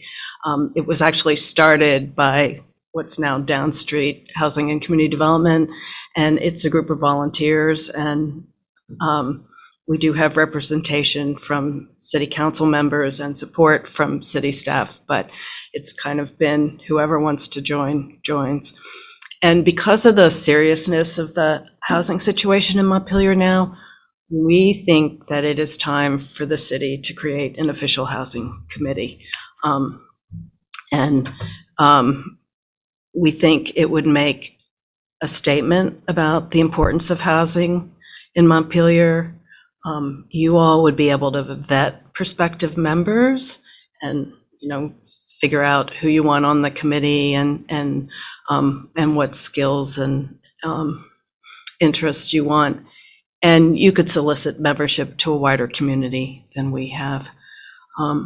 So we put together a memo that I think you got, suggesting what some language for mission and operation. These were just thoughts that the Housing Task Force had. But what we would propose for purposes are to gather and evaluate housing-related information, to propose responses to housing concerns, to recommend policies and programs to the city that meet the housing aspirations in the master plan, and to both educate the public and advocate for policies designed to increase the supply of housing, as well as affirmatively further fair housing, which is the second aspiration. I'm not going to go through our suggestions on committee operations. They're in the memo. They're things like, who the committee could consult with, things like that. But I did want to say we think that the committee should have between 9 and 11 members appointed by the city council, and that Montpelier residency should be preferred but not required, because you business owner or somebody with a relationship to Montpelier who wasn't actually a city resident.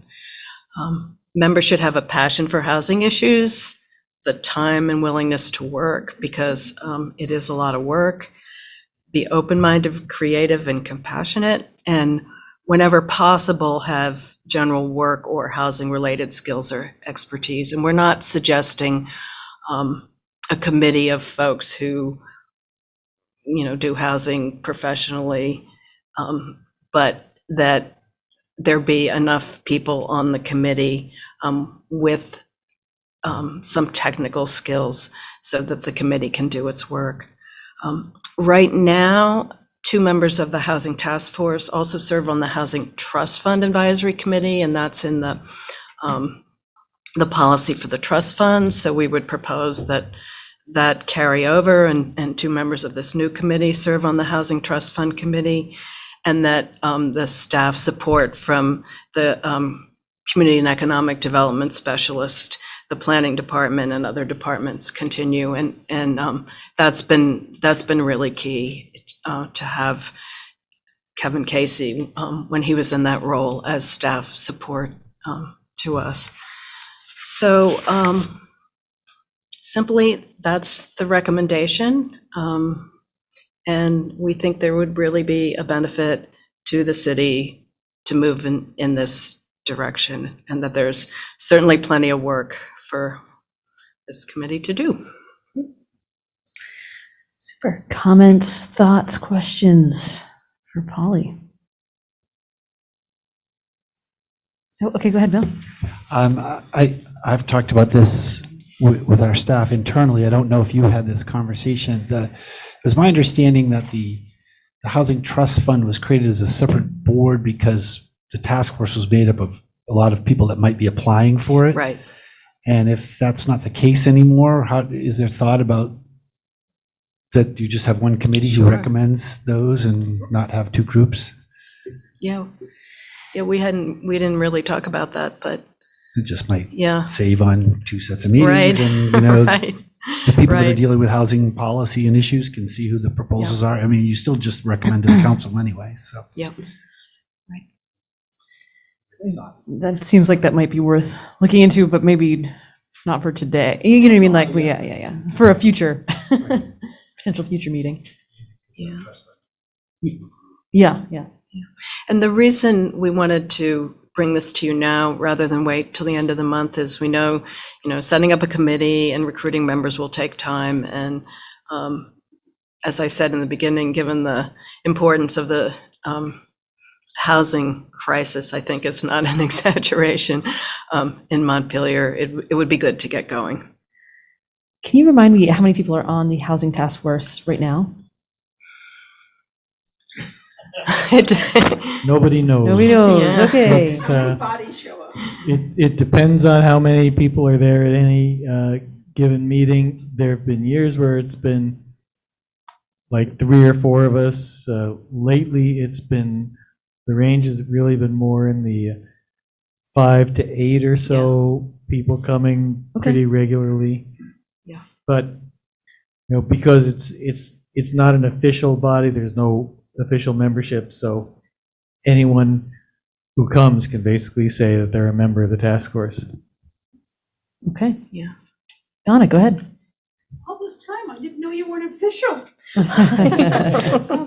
So under that, are there people now on the Housing Task Force that are saying they're interested in serving? I'm interested in some overlap. You have such a wealth of knowledge of several of the members. I think so. I mean, I haven't talked to everyone, and I've been urging people who are on to apply, and I know at least a few people are going to, but I couldn't give you a count. Thank you. And thank you for your service. I hope you signed up. I don't know, 22 years. I know, but keep going. Oh, goodness. Other thoughts or comments from the council? From the public?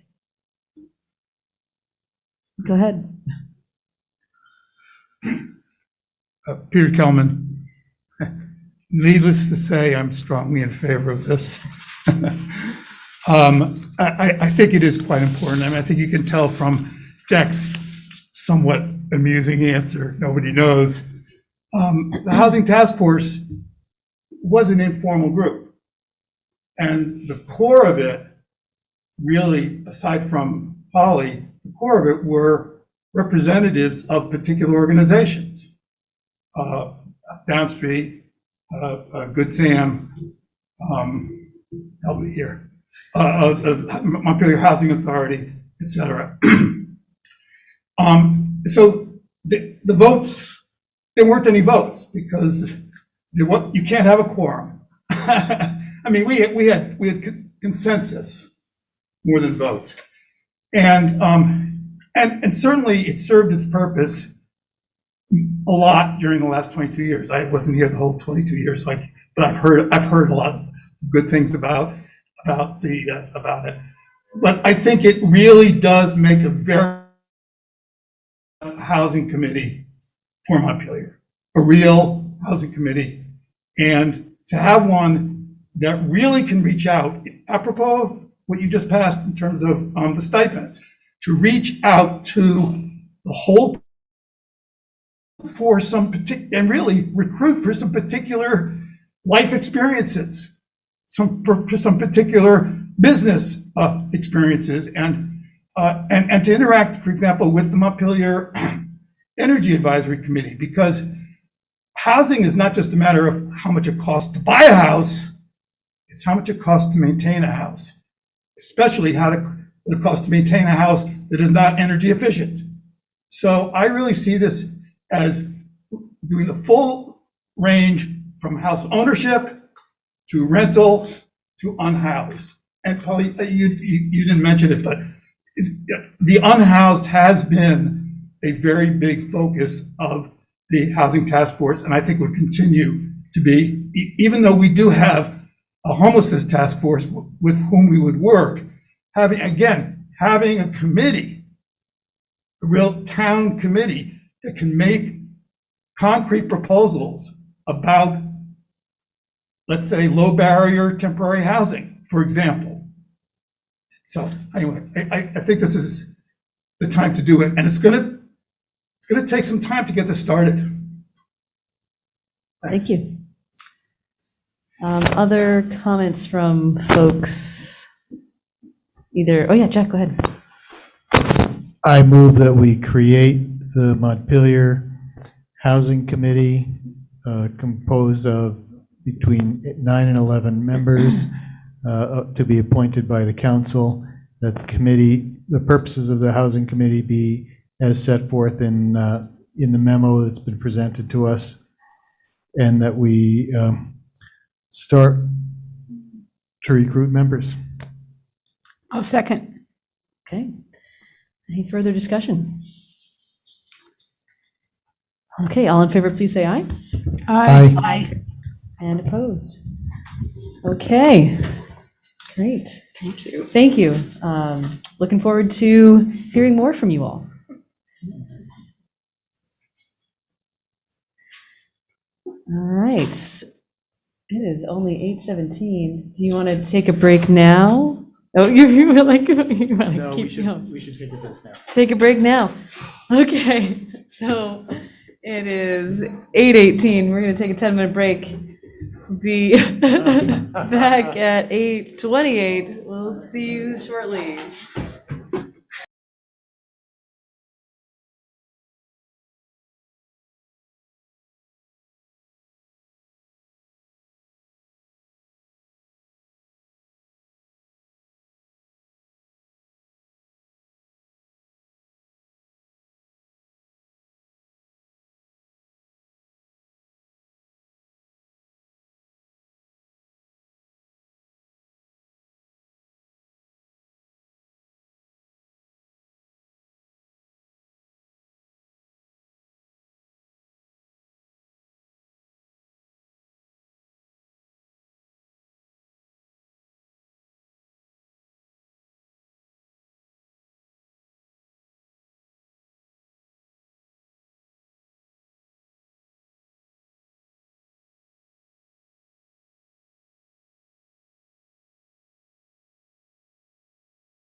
back, and I think we're up to the community survey, so I'm going to turn it over to Bill. Thank you.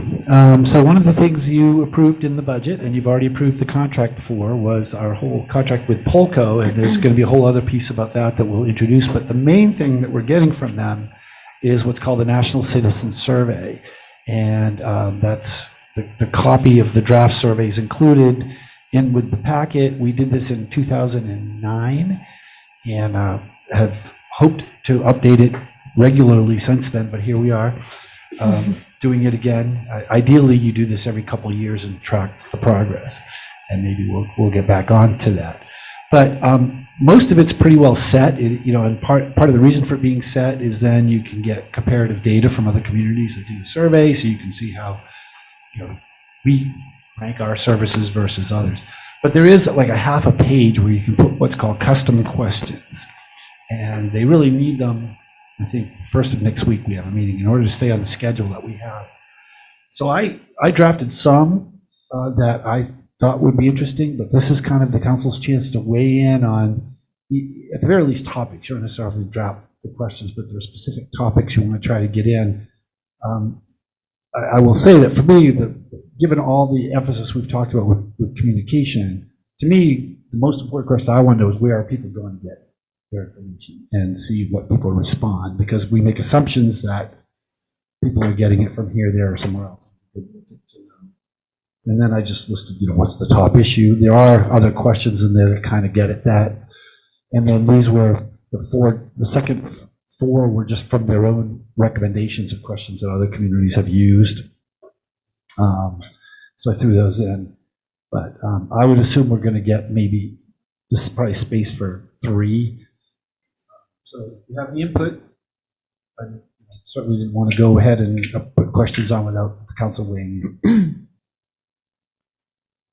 Thoughts, comments? Yeah, Jack, go ahead. I think looks good to me. I think, I know, Bill, you've wanted to get some kind of information like this for years, and we've had a couple of years where it fell off the budget right at the last moment, and so I'm glad we're getting this in. I think I support doing it. I think your proposed custom questions are fine. And just to be clear, you've already voted to do it. We've already approved the contract. the only issue for debate tonight is what the questions are. Yeah, right. Right. He's been one of this as I've been on the council. Never know. Lauren, go ahead. Yeah, I think the suggested questions look good. Maybe on top issues. I mean, I think those all make sense, and I assume there's a limited number, but something on climate or. I actually thought of that afterwards, putting the climate change That might be one to add there. If it looks like maybe you can do more than 5. Yeah, I mean, those are. I think you can do. Yeah, I don't think it's unlimited, but you might be able to do 3. Okay, so and then for the other possible questions, I liked we got a lot of feedback from the equity assessment about the opportunities to participate in community matters, and we are redoing the community's website. So in terms of getting some baseline data that then in a comparable format for future years, those might be 2 good ones, because we're doing efforts right now to try to improve those, and let's see if we're actually making progress over time. So I might recommend put that in as a baseline question. Yeah, that was my thought. Go ahead. I would just suggest rephrasing D12 from American Indian, please. So I will see if we can. I'll ask them. I'm not sure if this is their copyrighted, but we're buying this thing. The only thing we really have is there's one space. This half page is where we get to print ours, but I will ask if that can be done. Just Native American. Yep. No, from India. Yes. Yeah. Just say it. Yeah. Fair enough. Thank you. I all the way. Thank you. There was another one that caught me that I'd asked them if they could change it. It's so weird that they would not be able to, that, because Well, they Yeah, they I'll own ask it. them. I agree. I think that's the one I actually asked them. There was one, number 11, where they ranked us and the federal government. I said, could you please put the state government too? Because Yeah. it would actually be more relevant to see how people rank the local government, state government, federal Mhm. government. We really can't. And so, well, then can we take the whole question? Yeah. Because, you know, it's not really useful without the state. Right. I mean, are they trying to compare it across? Anyway, all right, I don't know. One other thing, so I had the same thought about adding climate to top issues, also wondering about adding childcare, or also vibrancy of the downtown. What's that? You might be able to add them on. Okay. The other thing, and this is not for this, but again, just so that you are aware, I think I've told you this before, there's also going to be, and it is online only, so that's a restriction, but we're going to have a regular polling or surveying capacity for as much as we want. And you can do things where you rank these in rank order. There's all kinds of different things. So we will have the ability to send out other questions as we choose, and obviously the Elks Club and other projects, just as things come up. Once people sign up, they'll get them in the email and they'll be able to respond. So, you'll have a lot of opportunity to sort of ask the public about things that are happening. Great. Donna. I would prefer all of these be rank order, because I might do 25% with the bridge and 25 with this, and likewise issue facing Montpelier. Particularly if you're going to go to broad issues like climate change, I'd really like to see, again, a numbered priority. If we can. Yeah, that's a great thought. Otherwise, you got to pick one, and I'm not sure what that's going to tell us. Other than 10% of the people think this is the most important issue in the city. Okay, I'll check. Yeah. Okay. I suppose we probably could use a motion about that. Sure. What I wrote down was that you'd like to do the question about source of information, and ideally in rank order. You'd like to add climate change, childcare, and downtown to the top issues, also in rank order, and then have the opportunities to participate and rate the community's website. That was the notes I got. And ask them about the Native American. Yes, but that wasn't the questions to add. Oh, okay. Yes, okay. But I will write that. Yes, Jack. I'm happy to have Bill Bill's doing the interaction. He's the point of contact with this company. Just take our feedback and go with it. Okay. Don. No, I agree with that. Just that once you said vibrant downtown, then I immediately went to parks, and they're not here. Yes. Again, I think there are a lot of questions about the parks and things. We get a chance to rank all of our services, including city parks and things, excellent, good, fair, poor. These are just the special questions you're asking in addition to what's asked. It's your decision. Okay, well, that's fine, but I just want, Yep, no, you're right. when we get it all back and someone says, how come you didn't ask about X? I mean, I read over the other ones, but it's so lengthy, I couldn't tell you all the questions right now, and obviously, you're much more familiar with the whole survey. And so the way, just so people know, and the schedule is in here, once we finalize this, as you can see, they'll be going out to the community in June, early June, and they do mailings, but unlike the last time, it was all mailing and it's statistically significant. There will also be an online accompaniment. It won't be, necessarily statistically significant because people self-select, but we'll at least be able to compare those responses to the mail-in responses and see, and they said, quite frankly, they're usually pretty close. That, even the self-selections match, but they can't validate them like you can on an official survey. So you just get more responses. So yeah, should be good information for people who like data. Yay. I do love data. So we don't need a motion then? Is that kind of what we're feeling, team? Okay, great. Well, let's move on then. Yes, Okay, appointment to the Montpelier Live Board. This is something that we had put off previously. So I did talk with Montpelier Alive about this, and they, there is nothing in their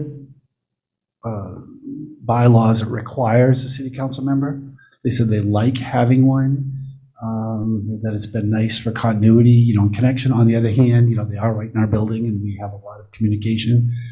So I think their feedback was, unless there's somebody who really wants to do it, Jay really wanted to do it, and then we've had people, if it's just someone saying, I'll do it because no one else will, then, you know, they're fine. But they obviously appreciate it when there's someone who's really interested. So, I mean, people still welcome the group. That was there.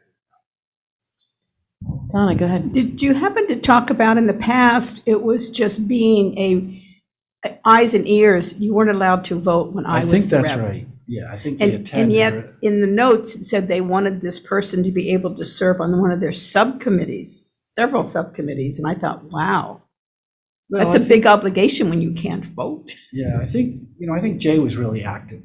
And I think, in fact, I think he's going on their board as a resident. Well, I was active too, but again, you couldn't vote. Yeah. So, Yeah, well, they were fine either way. So does anyone want to join the board? Okay. I'm not seeing anybody jumping up right now. You can always do it later. You can always do it later.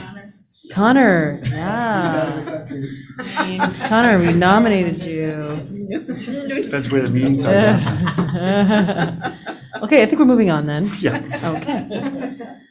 So the last thing is the summer schedule, and we've got some proposed dates here. Yes. A couple dates with no meetings. Yeah. Yeah, so, you know, typically we try to eliminate at least one summer meeting and give some space between meetings for people to take summer breaks. When I put out my first schedule, there were at least 2 people that already knew they had a conflict for July 13th. So we were already starting with a 5-person board. And then Donna had said she didn't have a specific conflict, but would prefer to have the time off later in August. So taking a look at that, I said, my thought was, we will need something around July 13 to set the tax rate, but we've done that by call in or Zoom. It takes 2 minutes. It's a math calculations. We'd have to have some sort of special thing to do that, and you know, who knows, maybe a consent agenda or something to get some contracts approved. But then have our regular meeting, push it in between the normal July dates. Have one July meeting on the 20th, and then basically not have another one for another month till the end of August 24. So we have kind of that whole from July 20 to August 24 summer break off. And if we needed a special meeting, obviously there's time to do it. And there's also, the way the calendar falls, there's 3 weeks between the 24th and the 14th. So there is an August 31st and a September 7th if we needed, if we really felt we were back up, so we have some fallback. So that was my thought based on the feedback. And also given how loaded our meetings have been, we have, I think, unless more comes up, we've, I think, now spread the load out so that it's pretty manageable between now and then. Thoughts? Okay. Oh, okay. Donna, what do you think? Is it okay? Carrie, what do you think? Looks Okay. good to me. All right. All the thumbs are up. That's great. So. So we should have a motion. We should have a setting motion. meeting Yeah. dates. So Lauren, so moved. And is there a second? Second. Okay, further discussion? Okay, all in favor, please say aye. Aye. You know, And opposed. I really don't like to go too long between meetings, it's good to know, but I'll suck it up. For the greater good. Did you vote no? No, I didn't. No, he did not vote no. He did not vote no. Okay. Thank you. And so to council reports, Donna, are you ready to go? Certainly, I will be quick. The Stormwater Committee sent out its RFQ for quotes on developing its policy. It's been meeting with Zoom, and Zach has been very challenged with the technical stuff, but really pushing through. The Justice Restorative Committee is studying the Little Book of Race and Restorative Justice. It's a short book, but I highly recommend it. I'll actually bring it to the next meeting and show it to you. It's very dense, but very good. And the park has put out a survey that I would hope the council as well as the public will go, and it's a flyer talking about all these walks in Hubbard Park. So we've had all this wonderful expansion, and there's just several days in May and several days in June where you can go in a group and see various sections of the park. So I encourage people to go online and get this schedule. And also, just a heads up that Bill and I attended a Zoom meeting with the pallet shelters staff, and we shared that information with the homelessness task force this morning. And so you'll see that coming up in the future. And that the Complete Streets and Montpelier Transportation Infrastructure Committee is moving ahead with the bike path lane, the bike lane on Berry Street. So you'll see that going up in June. Thank you. Thanks. Do you know that it would be really great if we could make sure we're providing lots of advance notice to the folks on Berry Street before that goes in? Yes, it And is so if you have the definitely dates, on. Yes. make sure that Corey's touching base with our. Yes, yes. I'll remind Corey, but it has come up every time we've talked about it. Great. I'm going to go to Carrie next.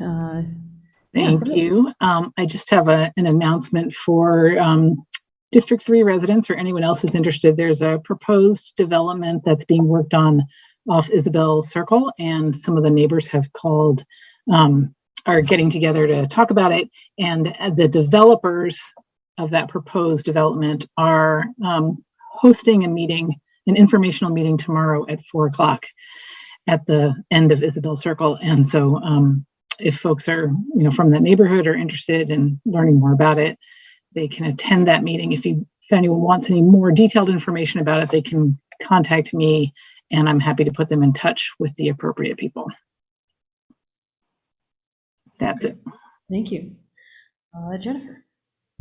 I don't have any committee things to touch on, but it is warming up and people are getting outside, and I just wanted to remind everybody to please try to walk gently on the earth right now. She's very fragile, so when you're going out and picnicking or camping or just getting away, please remember to clean up after yourselves, pack out, and if you see any extra stuff on the ground, please pick that up as well, and be safe out there. That's all. Yeah, thank you. Jack. I wanted to mention John Snell posted this on Facebook, and people may or may not know about it, but the Vermont Urban and Community Forest Program is celebrating Arbor Day this month and issuing awards, Vermont Tree Steward Awards, including the Unsung Hero Award to Montpelier's own John Akilajic from the Montpelier Tree Board.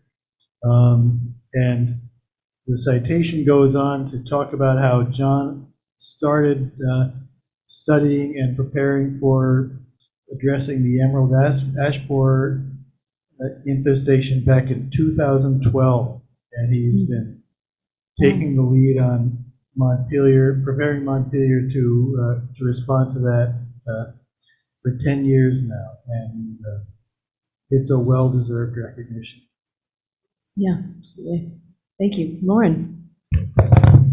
Thanks. The only thing on my mind that hasn't already been brought up, so we heard from Linda Berger earlier about the Water Resource Recovery Facility. It was just reminding me, and I've had a couple of conversations with constituents wondering what's going on with the leachate issue, and I was expecting the permit was supposed to be out in January or so, and we still haven't seen it. And so I'm really curious what's happening. And I think there have been some delays, which could impact, what's going on in the timeline that we thought was going to happen for getting the pilot project for filtration in place. So either inviting A&R in for an update as part of that, just do it together as a work next meetings. Update if there's space on the agenda, or get them in soon.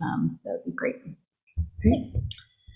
I just have a couple of things. Today I got to go to the Vermont Municipal Equipment Show and Field Day in Barrie. That was very cool, actually. It was really fun to see all the equipment, and there were like snowplow driving competitions, and they had to try to not knock over cones as they went through this course. It was fascinating. It was great, and I'm just very just want to recognize that we had some of our staff there who were actually helping to run some of the programming there. So just want to shout out to them and thank them for doing that. Some of our former staff. And former staff, yes.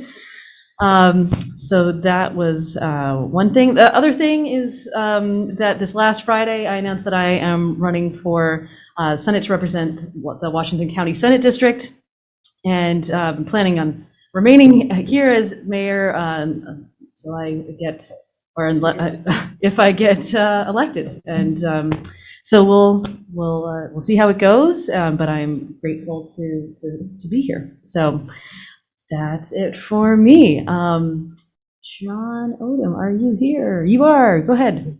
Taxes are due Monday. Taxes, taxes, taxes. One of two things in life that are certain. Don't forget it. Great. Thank you. And Hey, John. Oh, yes, go ahead. John, while you're there, since you weren't here physically, do we have warrants to sign at the police department? There are very few, and I haven't confirmed this with finance, but there shouldn't be any reason why they can't wait till next time. Thanks. I couldn't hear what he said. He said a yes, we need to go somewhere. No, he said they could wait. Okay, good, thank you. Okay. And Bill.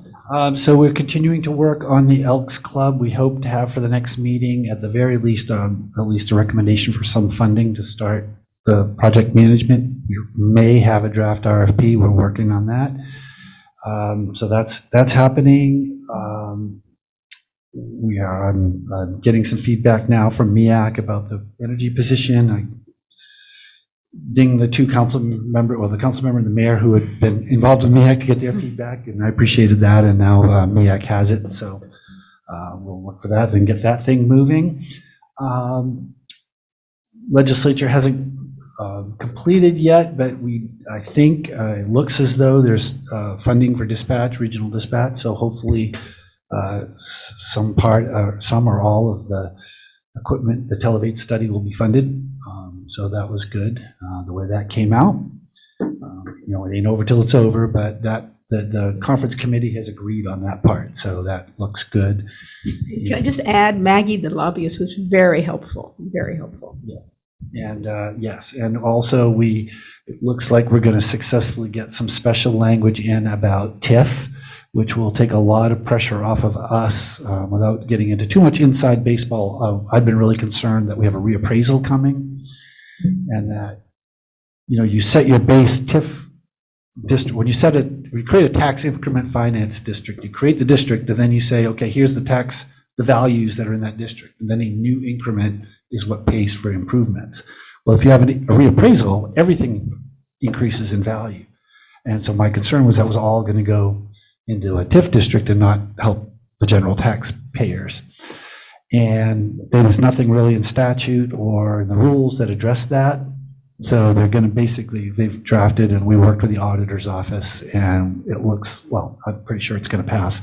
There's a little exemption for us to allow us to reset it's called OTV, original taxable value, after we complete the reappraisal, so that we would start, and because we haven't issued any debt, we haven't done any projects, so it's not like we're already paying using that increment. So we're kind of in a unique spot. So that, I've been really concerned that we might have to actually scrap our TIF district because of this and start all over again, but it looks like we're going to get a one-time fix. So.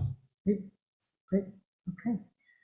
All right. Well, I think that is it. So without objection, we will consider the meeting adjourned. 8:53. Whoa. All right.